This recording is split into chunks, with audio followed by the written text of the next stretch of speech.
I'm encouraged, and I find it very admirable how open you've been about everything, because that's a great example to set as a leader, especially someone who's been in the C-suite as well.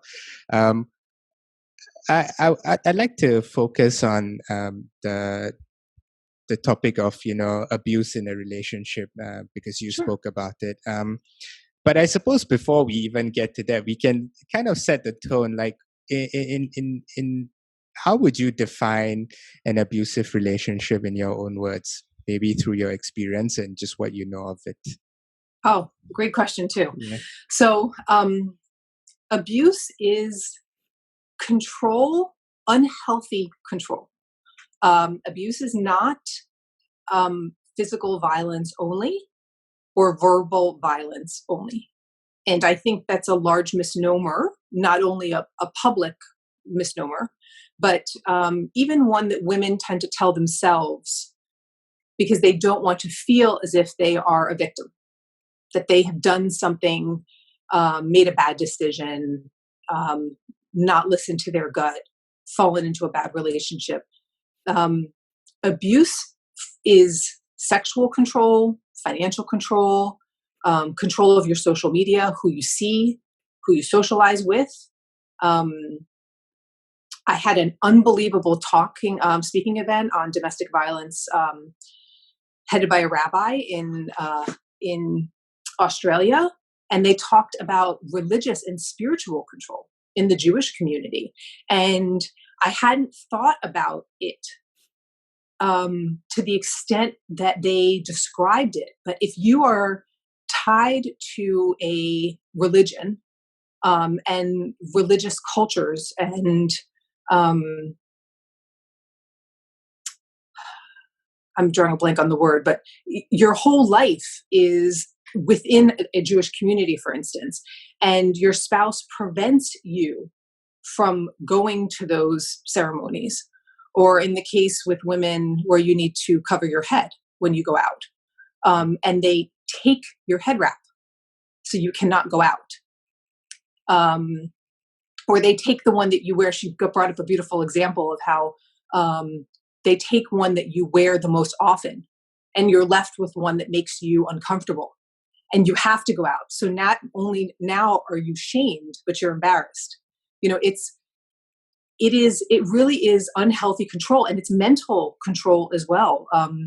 There's something called gaslighting, where you are almost led to believe that you are going insane as the one being abused. So you're hit, but then your abuser will tell you that they didn't hit you, that you fell. And if you're told that story repeatedly, I mean, as a logical person, you're telling yourself, well, of course I was hit. But if you're so isolated and alone, and you don't feel that you can speak with anybody, share your story with anybody, that you have no support, and you're completely alone and isolated, and your abuser is consistently telling you, you're the one with the problem. I don't have a drinking problem. Didn't hit you. You have all the freedom in the world. I give you an allowance. Whatever the circumstances, you start to believe the narrative, and then you question your own sanity. So it is not just physical. I mean, that really is probably one of the most important messages that I try to get across with women that I speak with, because I have had women message me saying, I don't really think people are telling me that I'm in an abusive relationship, but I'm not hit. I wasn't hit. I'm like, it's not about that. It's not about that. And I'm not talking about people that are mean. I mean, you might be in a relationship with someone that's disrespectful and mean. That's not abuse either, necessarily. That's just an unhealthy relationship. There's a difference between toxicity and outright abuse. And I think that line sometimes can get gray, not only for the person that's in the relationship, but also for the family and the friends that are surrounding. Because when you start to get out or you start to share, oftentimes people on the other side don't want to hear that that's happening to you, or that that's their son. How could that possibly be? So he's just a little mean. He's just a little disrespectful, but that doesn't make him abusive. So it's very difficult, and I do understand why women don't want to share, why they don't feel that anyone's going to relate to them. And that's why I talk about that as well. People have come to me and said, oh my God, there's someone like me. I can, like, thank you so much. I finally feel vindicated and justified. I don't feel like I'm going crazy anymore. Yeah. It's so interesting because as you said that, it kind of brought me back towards, mental illness as well, right? Because, I mean, when you talk about, the fact that when it comes to physical abuse, it's something that's visible, you can see it, but those psychological abuse is something that because you can't see it and it's compounded with gaslighting, the fact that you can't share it with anyone and the fact that no one believes you really is just it's harder to quantify. Exactly. It's harder to quantify. Yeah. And so I suppose that's where the importance of sharing your story and anyone's story really comes into play, right? Because the more public it becomes, even though the people closest to you cannot understand you or maybe don't believe you, at least what you're going through is important and relevant. Yes. So having said that, maybe you could describe what your personal experience was like being in an abusive You'll have to excuse my phone is ringing. That's okay. That's okay. Yeah. Do you wanna get it or no? Oh yeah. I'm like one of the only people in the world probably with a house phone. With a landline. And that's because I have kids, and I not that they don't have cell phones, but right. For safety reasons, I always felt like I needed to keep a house phone in case they needed to like call 911 or something. Right. So my house phone rings. It's like people spamming me. I don't know. That's okay. No problem. Yeah. Yeah. So I was in again, I don't think I realized it was abusive until towards the end, but I was in what you would call an unhealthy relationship for over a decade. And a lot of the things that happened didn't really come to light until years in. So, there were little things. I look back, definitely signs of disrespect, signs, not controlling, not abusive per se, but definitely signs of being disrespectful and dismissive, to the point where it did wind up controlling my actions and my behavior in situations, because I didn't want things to escalate into an argument or escalate into him drinking, which was usually the outcome of an argument, or if he was set off by something personally or professionally in his life. And it got progressively worse when the drinking got worse. And some of that was triggered by personal events in his life that were very traumatic. And I understand that some people are able to overcome trauma and to cope with trauma easier than others. And some people who are already prone to substance abuse lean toward substances to numb that pain. And that was his choice. He went towards substance abuse. And it got much worse with the drinking because he was not a very happy drunk. He was a very angry, violent, not towards me initially, but violent alcoholic. And he started using alcohol as a means for control.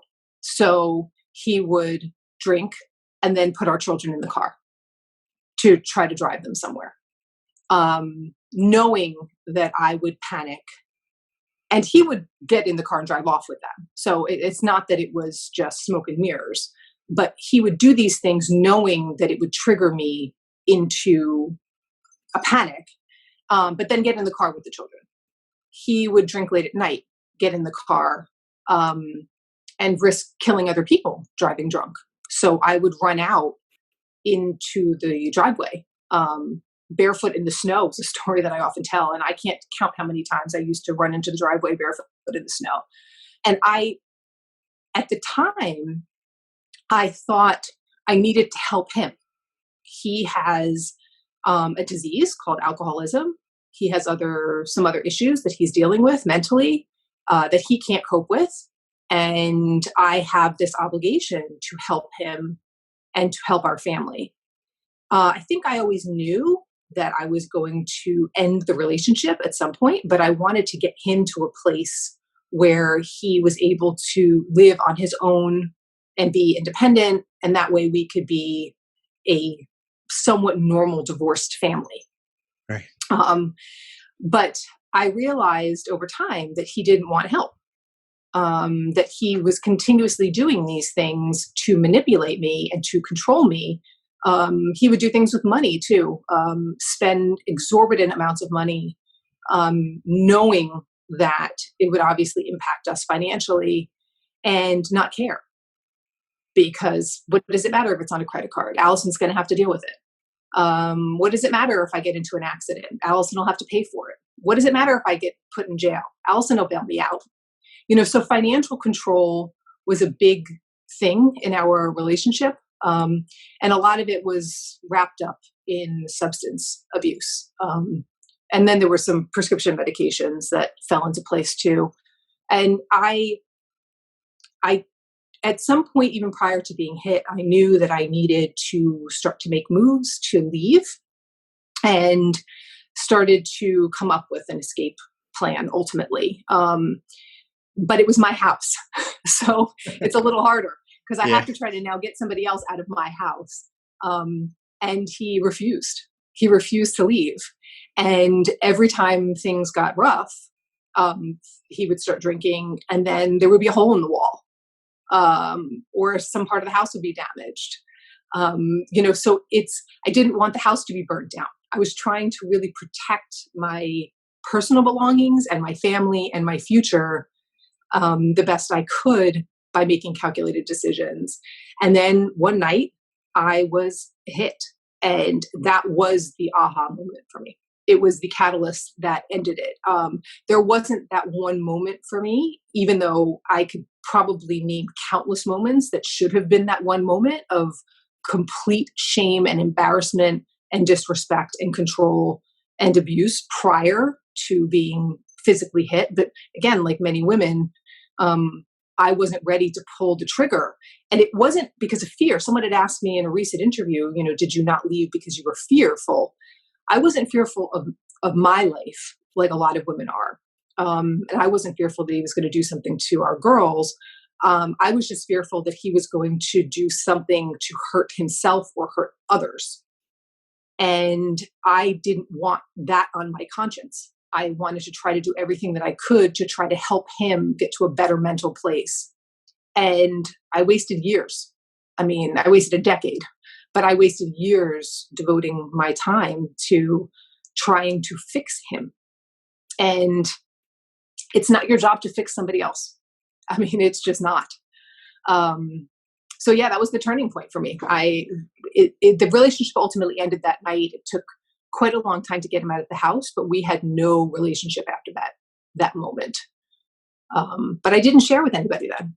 I didn't share with anybody for years what was going on, even the people that were closest to me, but no one asked either, which is also the really interesting thing. People say, oh, well, you went to work. I said, I went to work with makeup. People had to have noticed that there was something wrong with my face.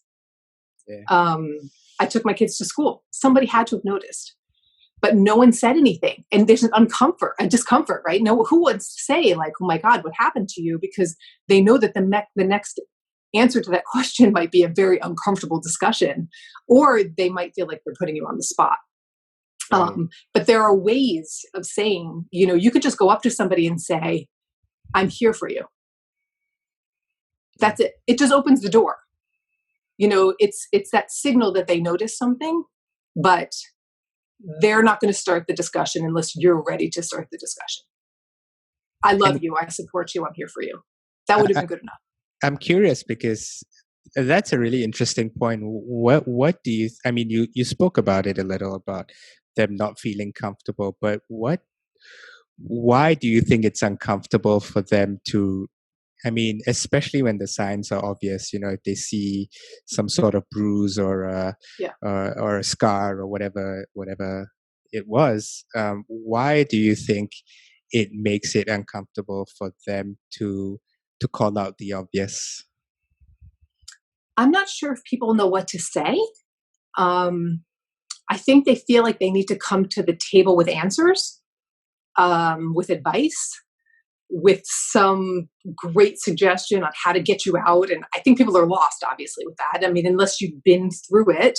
And even if you have, every situation is different. When I speak with women, there are some similarities with each of our stories. You might have some specific incident that happened that's similar. But the unique circumstance that we all have is really unique to each of us. It's the emotions that we all share, the feelings of what was I thinking? How could I, I'm too smart for this crap. How could I possibly let this go this long? Why didn't I see the signs sooner?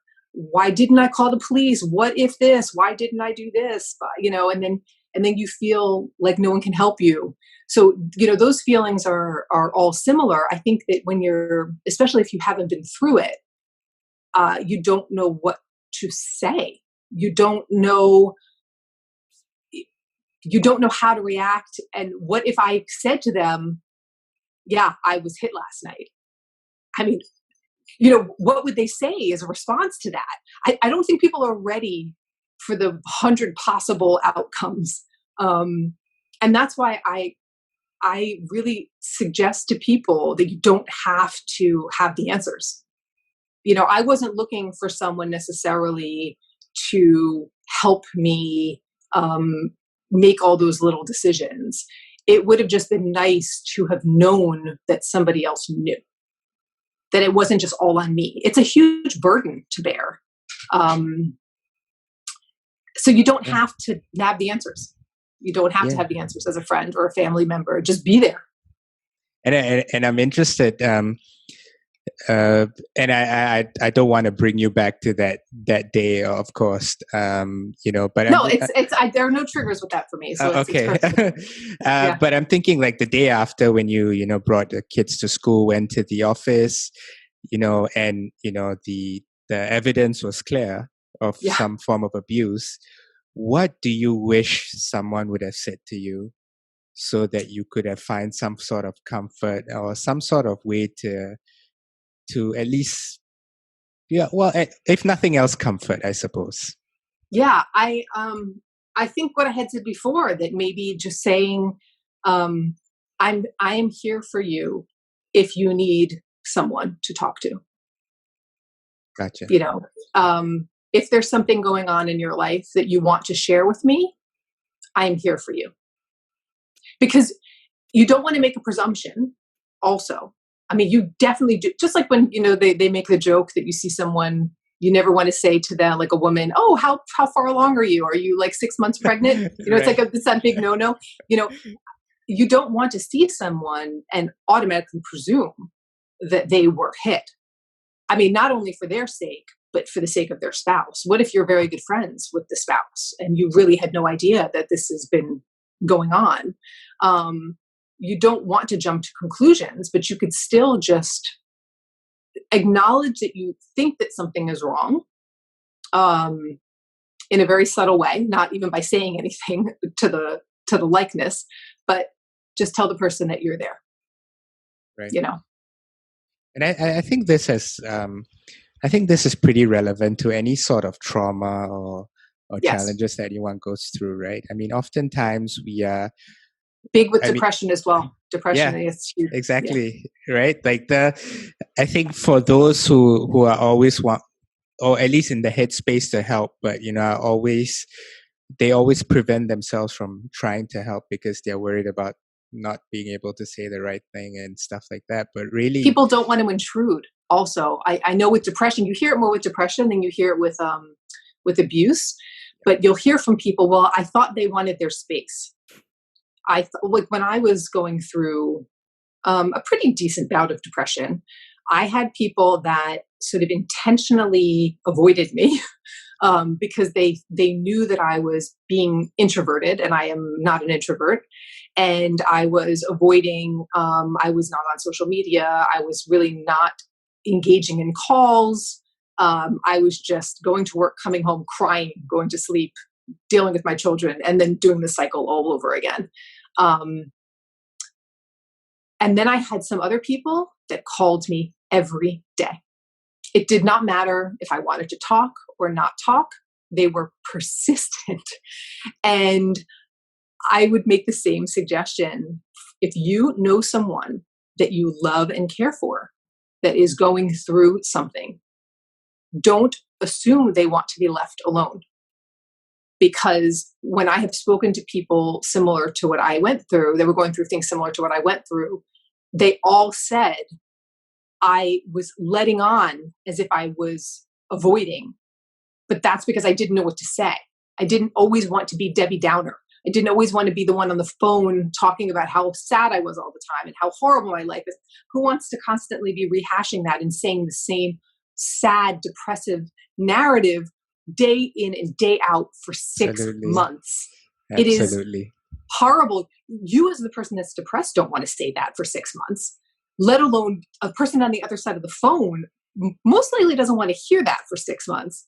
But it's your job as a friend, a good friend, to listen to the other person and just to be there. It doesn't matter if it takes 6 months. I mean, if the person is literally doing nothing to help them, then I think at some point you need to maybe interject and see what you can do to assist them to some extent, because depression can really go on for a significant amount of time, and then it's very hard to get out of that cycle. You go down this rabbit hole and you're sort of stuck. But people ignore you. They leave you alone. They ignore you. And then the depression is worse because now you feel even more isolated. Go visit people, see them, pop over, give them dinner. If they tell you, I don't want to see you, I know I don't want to see you, I don't want to see you, show up at their house. Yeah. Just show up. I mean, see what happens. I would say 9, 10 out of 10, the person is not going to kick you out. They'll probably be happy to have seen you. Yeah.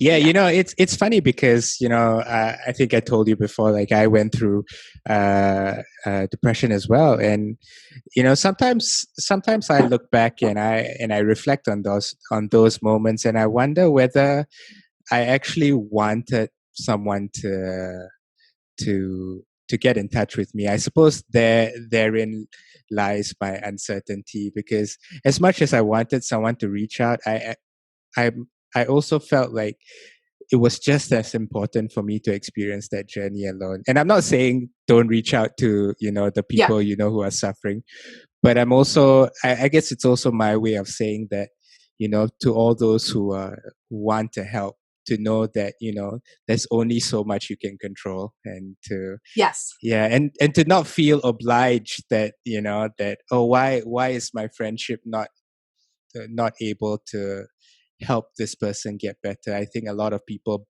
have that guilt, and I think as someone who went through this for the longest time, I think I mean, there's a certain level of regret on my part, because, you know, a lot of people felt that way, right? They felt like they could have helped. But in truth, you know, it was my journey to take. And, you know, I think this is something worth repeating to all those who are helping or trying to help, that it's not always on you to. No, you definitely, you can't control somebody else's journey towards self-healing. You cannot. It was ultimately up to me to find the tools to get out of that. And it was the same thing with being in the relationship. But to know that people are there rooting for you, and to know that you have people championing you, and that you have people that love you, and that if you needed someone to put something past or to ask a question to, that you had that support group there, is important. Because if people just ignore you like the plague because they don't know what to do with you, it becomes more isolating. So, I mean, that's why I say to keep trying until I think you know with a level of certainty that the person really doesn't want you there. Because to just presume that they don't want you there because the first couple of days they're being very standoffish doesn't necessarily mean that they don't want you there. Absolutely. So I would say try harder. And then, you know, in your case, I mean, if you really didn't want the support and you wanted to go through that journey alone, but knowing that you would have those friends to go back to, Yeah. then that's of course your choice. That's your personal choice. Yeah. But what if you were suffering in silence and your friends just chose to up and ignore you right away? True. And you're almost crying for help inside, but no one is listening because they're all saying, oh, well, they just want to be left alone. Yeah. It's not always the case. People don't always want to be left alone.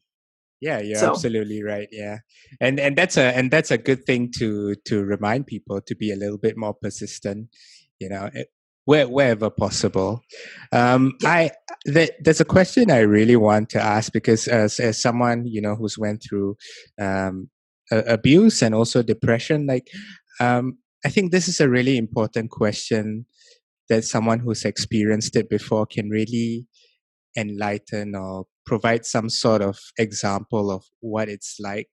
So I'm curious how you as a person are ensuring that these experiences don't define or control you, especially now that you've gone through them and you're all the better for it.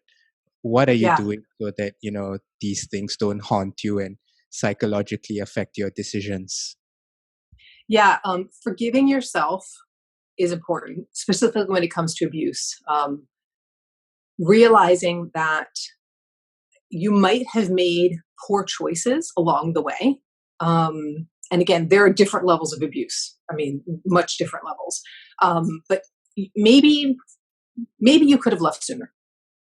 Maybe you should have called the police. Maybe you shouldn't have stayed for 10 years in my case. But if you live a life of regret and you're always looking in the past and you're thinking, had I done that differently, I might have been different today, you will go crazy. I mean, it is not a healthy mindset. So you have to forgive yourself for past discretions. And in a lot of cases, you need to really accept that it is not your fault, that you did nothing wrong. In my case, I was trying to be compassionate and understanding and look out for his interest over mine. And I should not have done that. I should have really put my interest first. But I can't keep holding that against myself. So you have to sort of forgive and look forward, and realize that you can't control others. You had mentioned this before too. You really can't control other people's behaviors. The narrative a lot of women tell each other, tell themselves as well, is, if he was different, then we would have had the perfect family life. I would have a different relationship with my children. I might be in a different financial situation. Those things are impossible. You can't live in the what if when it comes to someone else's behavior. So it's hard to separate yourself from a life that you thought you had, or a life that you actually wanted to create, and one that you were a part of for so long, and then brush it under and move on. But there is a level where I think you really need to draw that line in the sand and say, that is a moment in time in my story. It's an important part of my story. And this is really how I see all of the pieces that have happened to me. I've had other traumatic events that have happened over the course of my life, and I have not ever sat in any of them long enough to let them drag me down.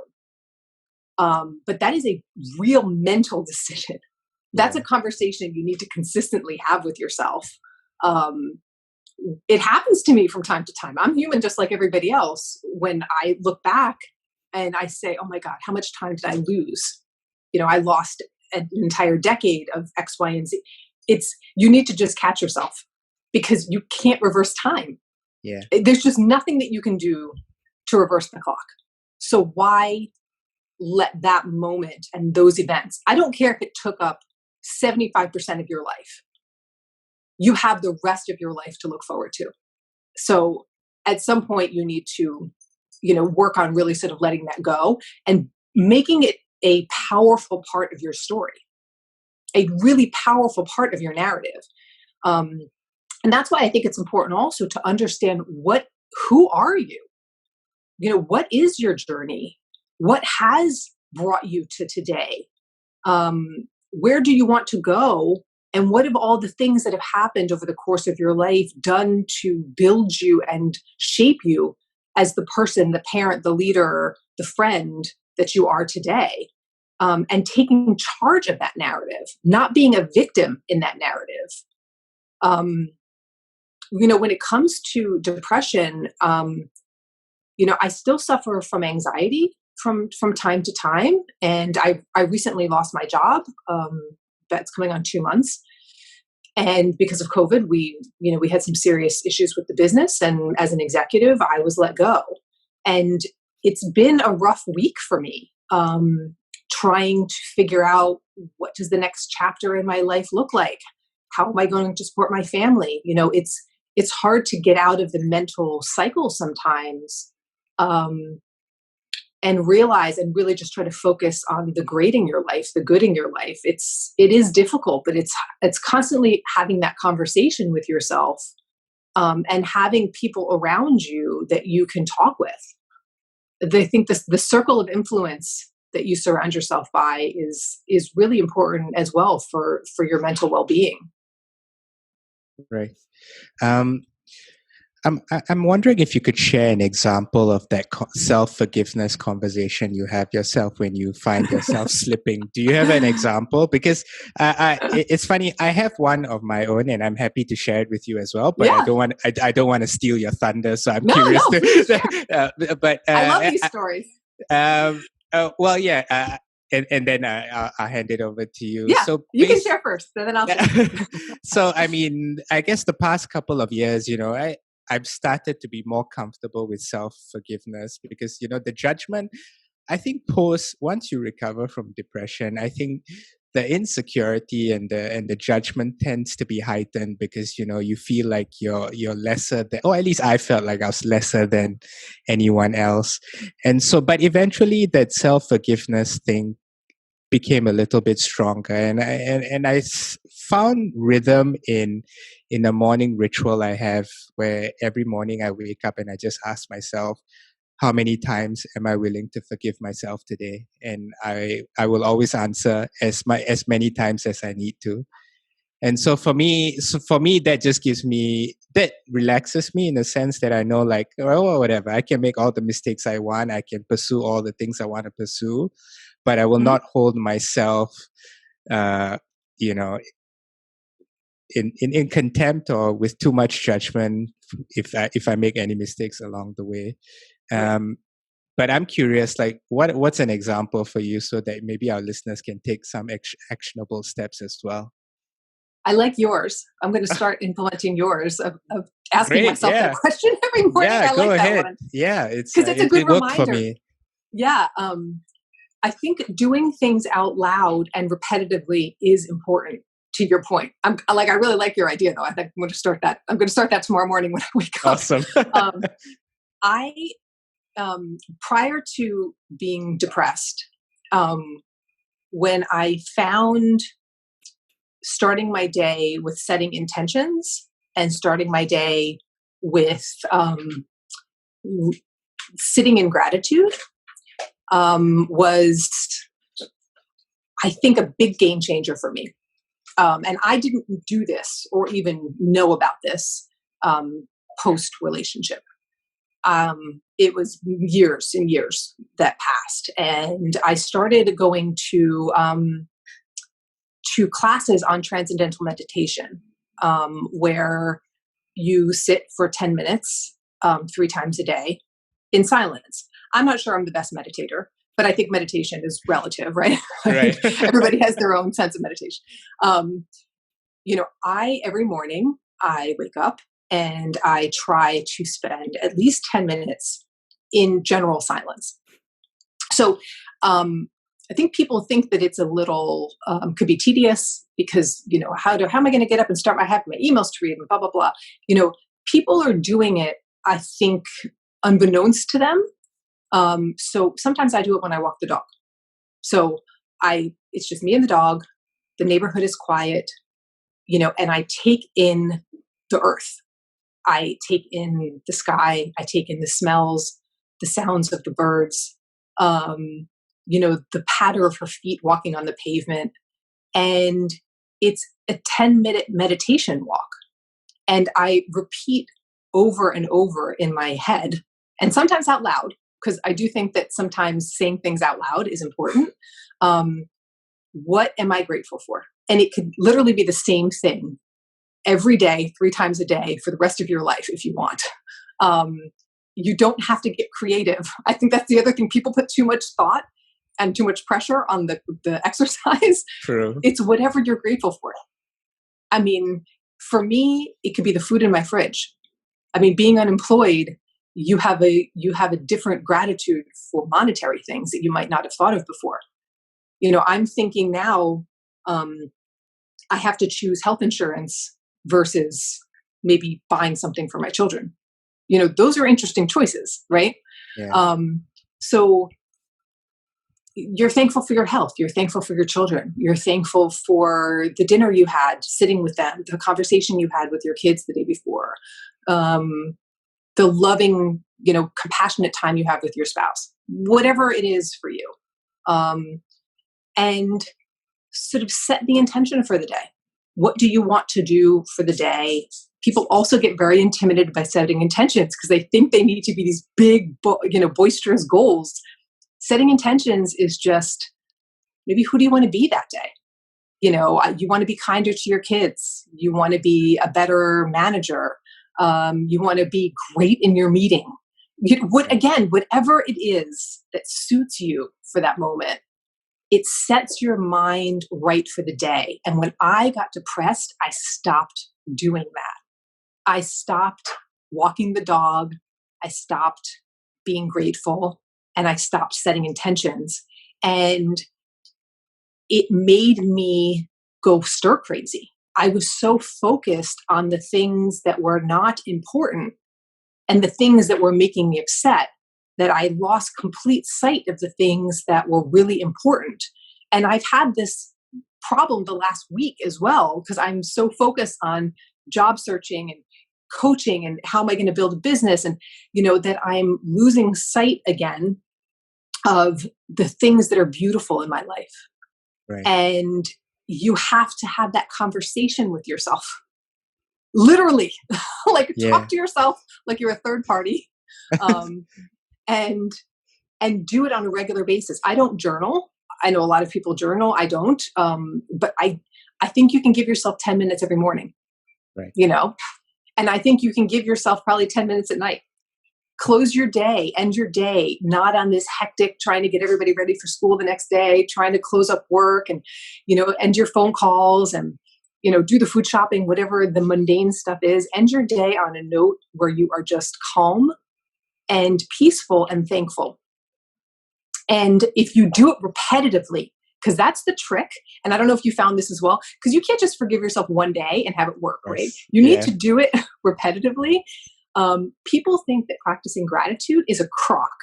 They're like, how's that going to help me? If you do it every day for a month, 6 weeks, 2 months, 3 months, you will start to feel the shift. The energy physically shifts. And then you're not reminding yourself to do it. You're just getting up and that's how you start your day. Yeah. So that's my suggestion. It wasn't a matter of forgiving myself per se, but it definitely helped me with the depression thing because I knew, my God, I stopped doing it completely. And I forgot who I was. Yeah. I stopped doing the things I loved. That's the other really big thing. I had written a post when I sort of came out of the depression a bit because I did an interview for the first time. I went into New York, met with a good friend of mine and sat down and talked about leadership and compassion in the workplace. And it was the first interview I had done in a long time. And I was nervous. I mean, it was the first time I had actually been nervous for an interview. And I ended it and I was like, why did I not do this sooner? I was like, this is, it brought a life back to me that I had, and a light that I had lost. because you get so lost in the thoughts. You get so Yes. lost in the negativity. You get held down like you're drowning. And it only takes a couple of minutes a day to ramp up. And then it's a couple more, and then it's a couple more. And the next thing you know, the majority of your day is spent doing positive things rather than the negative. And then the light starts, the shift starts to happen. And it's not overnight. People want the quick fix. They want the happy pill. They want to wake up the next morning and be not depressed or not abused or not anxious. It doesn't exist. There's no such thing. Yeah. You have to repeatedly do things that change the way that your mind works. And when you can change your energy and your mind, then you start to feel different. And then the shift just happened. It just innately happens. But you have to do it every day, right? I mean, I don't know how long it took for you before you started to realize, wow, I really do feel like I'm forgiving myself. Yeah, But I would imagine it wasn't overnight, right? Yeah, it wasn't. Yeah, it took some time. Yeah. I mean, I think, all the power to you. I mean, because persistence is the hardest part of every exercise, and I mean, it seems like you've kind of passed that hurdle, which is the perfect segue to my final question for you, and that's what would the Alison prior to all the challenges you might have had, be it the abuse, the mental health issues, etc., tell the Alison of today to encourage her that life is full of wonder, and it's beyond that small portion of your life that was hurt by a lot of trauma. I would tell myself to not cut myself short, to not shortchange myself, to not settle, to really understand my value and my worth on this earth, in my home, in my community, in my career, and not settle for less than. Because I think we so often settle. You make excuses over time. I have done this repeatedly over the course of my life. I did this with my career for a very long time, sort of settling because I made a very strategic choice that I was going to stay in a career that did not necessarily align with my values, but because it provided financial stability to my children, that I was going to stay and make that choice. But it starts to chip away at you. If you stay in a relationship over time that is not good for you, where you're better, you deserve more. If you're in toxic friendships that are not bringing any value to your life, it is okay to be alone and not have 100 friends. It is better to have a handful of beautiful friends than 100 people who add no value to your life. So I would say that the quality is far better than the quantity, and that it's okay to put yourself first. It's not selfish to put yourself first. Put your mental well-being first. Put your priorities first. It doesn't mean that you're ignoring your family or ignoring your friends or ignoring your spouse when you put your own wants and desires first. It just means that you're valuing yourself. Yeah. And I don't think I knew that. I don't really think that I knew that. I thought that maybe settling was just part of life. That people just do it. A lot of people do it. And I think you should always strive to be better. There's no such thing as perfection, obviously. So you shouldn't be striving for that, that perfect life. But do what you love. Talk about what you love. Support others. Whatever it is that really makes your heart sing, do that. And if you can't do it full time, I mean, there's realities in life. I think that people don't talk about this either. They're like, quit your job, start a wonderful, I'm like, there's just realities. There's realities. And a lot of people have an actual day job. And they do a lot of things that are passion projects outside of that to bring that fulfillment to their life. So I think you can have a beautiful balance, but find what makes you truly joyful and define what success is to you. Because success is not monetary. Success is so many other things, and the definition is different to other people. So, figure that out younger in life. Find somebody that can help you shape that. Understand you have a story that matters, who you are, how you got where you got, and don't settle. So defining success in a way that means the most to you. That's definitely words to live by. Well, Alison, thank you so much for spending time with us today. Thank you. It was really enlightening. And, I know you do coaching and stuff like that as well. I mean, if people are interested in reaching out to you, what's the best way to do that? LinkedIn is probably the best way. I'm Alison Fischer. I'm in the New York area. I have a website as well. It's alidfischer.com. There's an email there, but I would say LinkedIn is probably the best way to get me. Send me a private message, and I'm always quick to respond. So I'm here to help. I mean, that's my purpose with coaching entrepreneurs and leaders and women who are survivors, is just to offer support to people, support I never got in my life and in my career. So I want to give that back.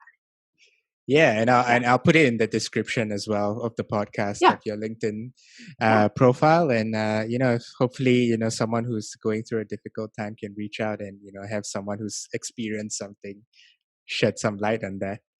Yeah. Well, thanks, Alison. So beautiful I appreciate speaking with you. It's so nice to finally see your face. Yeah, exactly.